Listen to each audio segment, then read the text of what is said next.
त्यांना फालतू गोंधळ सांगू नका, फालतू म्हणा लफडे करू नका म्हणा. तुम्ही नेहमी तुम्ही हे नाटक करता. संस्था बदमाश संस्था करू द्या. अरे मागच्या वेळेस स्पष्ट झालं होतं की त्या धान खरेदी केंद्रांनी काही करू, तुमच्याकडे त्याच्यासाठी तुमच्याकडे डिपॉझिट आहे, त्याचं काय सगळं आहे. तुम्ही 5 दिवसात त्याला काय करायचं ते शेतकऱ्यांनी का चूक केली? तुम्ही शेतकऱ्याला काऊन त्रास देता? सगळ्या उठल्या सुटल्या 2 दिवसात मला उद्या परत 2 दिवसात जाऊ माझे पैसे.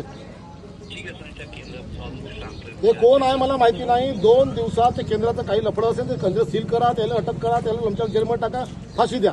आम्हाला घेणं नाही. तुम्ही शेतकऱ्यांचे पैसे अडवायचे नाही, समजलं का? माझं मागे तुम्ही साहेबांशी बोला आलो होतो म्हणे, मी मान्य होतो, त्याला मान्य केलं त्यांनी मागच्या वेळेस.